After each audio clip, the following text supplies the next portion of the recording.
Have you ever thought about how quickly everything can change? I mean, really change. In just a tiny window of time, the world as you know it can be completely redrawn. Well, this is the story of one of those mornings. And it all comes down to this one number, 102. Let that just sit there for a second. 102. It doesn't sound like a long time, does it? It's less than a couple of hours. But the weight of this number, it's immense. Because that's how many minutes it took on September 11th, 2001, for America's collective sense of security to be absolutely shattered. This is the story of that brief, yet completely world-altering span of time.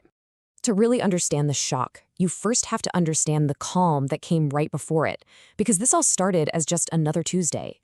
And that's what's so crucial to remember. There was no warning. None. Across the country, people were just heading to work, taking their kids to school, boarding flights. It was a perfectly ordinary day, under this brilliant, clear blue sky, the very definition of normal. And then, that normalcy was punctured. The 102-minute clock officially started ticking, and the entire world began to watch. At 8:46 a.m. Eastern Time, the first impact happened. News channels immediately cut their programming, and suddenly you're seeing these stunning, unbelievable images of smoke pouring from the North Tower of the World Trade Center. The initial reports were confused all over the place. The immediate thought for almost everyone was that this had to be a terrible, tragic accident. Maybe a small plane lost its way. It was shocking for sure, but it was still something you could almost comprehend. But that sense of understanding, it was about to vanish. Just 17 minutes later, at 9:03 a.m., a second plane hits the South Tower. And this time, it happened live on television. Millions of people saw it. And in that one single horrifying moment, any doubt was just gone. This was no accident. This was a deliberate, coordinated attack. Can you just imagine that collective gasp? Across the entire country, people in offices, homes, and classrooms gathered around screens. Work just stopped. Traffic slowed down. A kind of stunned silence fell over the nation as everybody tried to process something that was truly unthinkable. And this crisis wasn't just contained in New York. The real scope of the attack was becoming terrifyingly clear. Only 34 minutes after the second tower was hit, another plane crashed. This time into the Pentagon in Arlington, Virginia. The target itself was sending a very clear message. This wasn't just symbolic. This was an assault on the very heart of the United States military. The psychological blow from that was immense. Pearl Harbor had happened far away in the Pacific. This was different.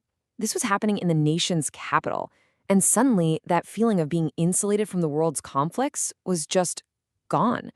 But in the middle of all this horror, an incredible story of defiance was unfolding thousands of feet up in the air on a fourth plane.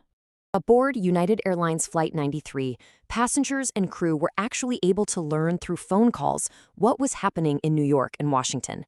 They said their goodbyes to their families, and then these ordinary people, they made an extraordinary choice. They decided they were going to fight back.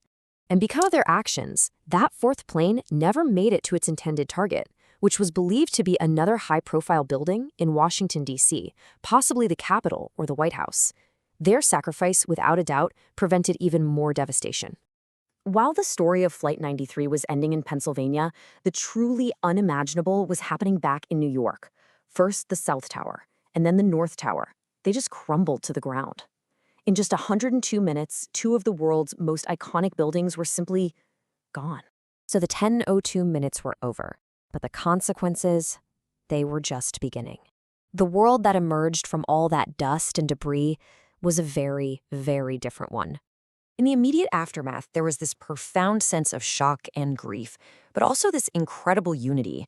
Flags started appearing on every overpass, and you heard all these stories of incredible bravery and compassion as people just came together in a way the country hadn't seen in decades. But the long-term impact, it was monumental. The attacks completely recalibrated the balance between security and freedom. They led to new surveillance laws, the creation of the Department of Homeland Security, and a total overhaul of airport security that we all still live with today. They also triggered wars and completely redefined American foreign policy for a generation. It really was more than just a tragedy. It wasn't simply another event on a timeline. It was a turning point, a fulcrum on which the entire 21st century pivoted. The world before 9/11 and the world after it are starkly different. And I think the ultimate takeaway is that those 102 minutes never really ended. They continue to echo through the years, shaping the security we have to navigate, the news we watch, and the world we all live in. Which leaves us with one final question to think about.